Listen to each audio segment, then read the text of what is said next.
A recent poll found that 37% of Americans have a positive view of the FBI.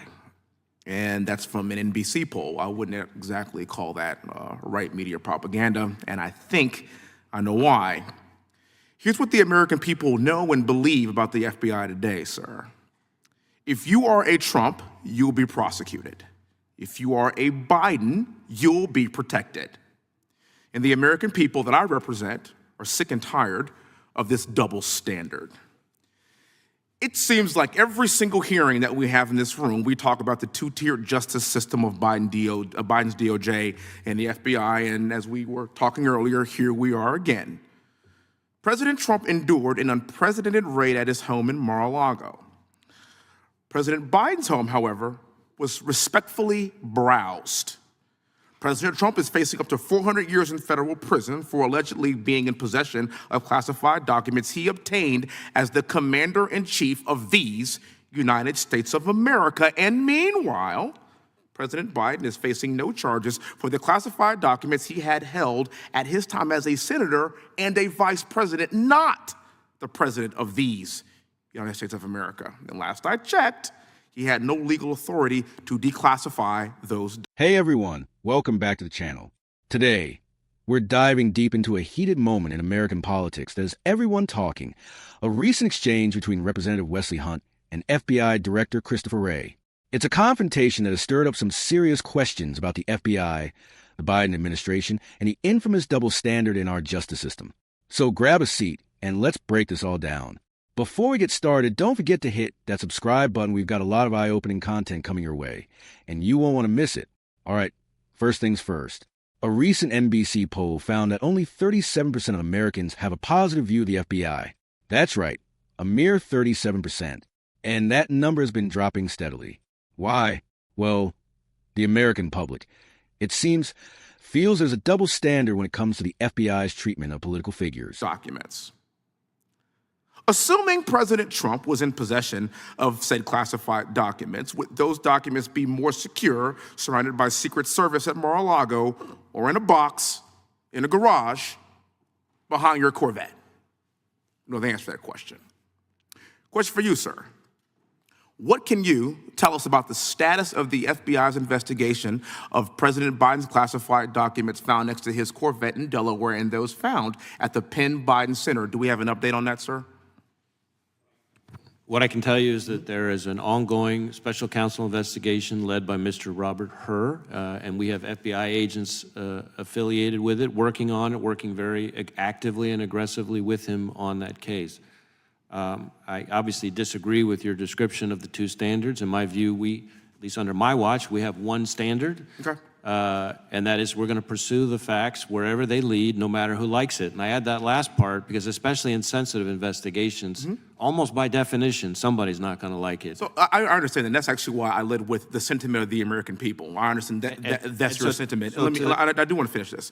So I want everybody to talk about this dichotomy that we have seen. I get your point, sir, but that's just not what we see as the public, as we the people. We see one case being fast-tracked and one case being slow-walked. We see one president's home being raided, the other president's home being kindly searched. You have one government agency, the Secret Service, protecting the former president and his home, and another government agency, the FBI, raiding the same home. Now, to me, sir, that's tragically ironic. And we expect more from a functional constitutional republic, and these things shouldn't be happening. Now, it's my opinion that Joe Biden is the most unpopular president we have seen in a century, and that's why he knows the only way to stop President Trump from beating him in November is by putting him in jail. You talked about this, Mr. Fry. In the 247 years of this existence of this great nation, only one president has ever been indicted by the DOJ and his home raided by the FBI. Now, some have said that President Trump's indictment means that no one is above the law. Okay, all right, I would love to see that. But what about Hillary Clinton? And what about Joe Biden? And what about Hunter Biden, who is America's favorite son? And let me tell you something, I got a 4-year-old daughter and a 2-year-old daughter at my house. Hunter Biden to me is like glitter. He is on everything and you cannot get rid of him. And yet nothing is going to be done about this. We're sick of it. James Comey decided not to prosecute Hillary Clinton despite overwhelming evidence that she committed crimes. And as I recall, it was the position of the FBI to not prosecute because they didn't want to interfere with the presidential election. What do you call this? The Iowa caucuses are in 6 months. 6 months. I think the American public would expect to see this from Cuba and from Venezuela and from Russia and from China, but not here. The people expect us to have blind justice. They expect equal justice under the law. It is not the job of the DOJ or the FBI to prosecute Joe Biden's top political opponent who is leading in every single primary poll, and the Iowa caucuses are in 6 months. Let the people decide. It's our job to uphold the Constitution. As a West Point grad and military veteran, this is the Constitution I'm giving my life to protect, and I expect us all to uphold it likewise. Thank you so much for being here. Mr. Chairman, may I briefly respond? Sure. So number one, as to the investigations related to Mrs. Clinton, as you noted, that happened under my predecessor, and I'm not going to attempt to speak for or defend that decision. I recognize that. Second, as to your descriptions of the investigations related to Hunter Biden, as you know, there is an ongoing investigation being led by the Delaware U.S. Attorney appointed by President Trump, and we are actively working on that investigation with him. Well, we look forward to seeing the result of this quickly and swiftly. And third and finally, to your point about the American people and their views, I worry less about NBC polls or polls by any other news outlet, but I will tell you that the number of people in Texas applying to work for us since I've been in this job has gone up 93%, and in fact, I'm not going to quote Matt Gaetz. I heard his response to this earlier. In fact, we have that's great, more applicants from the state of Texas annually in the last several years than any other state in the country. And that makes sense because Texas is the greatest state in the country. Then I think that speaks very well of the view of Texans about the FBI. Director, any agents who served on the Crossfire Hurricane investigation or the Mueller investigation, are any of those agents on Mr. Hur or Mr. Smith's special counsel team? I don't believe so, but I can't, on the top of my head, go through the list of, there's a lot of agents involved in the two investigations, and so let me check into that and see if there's any way we can get back to you on that, because I don't want to get out over my skis. Thank you. Gentleman from Wisconsin is recognized.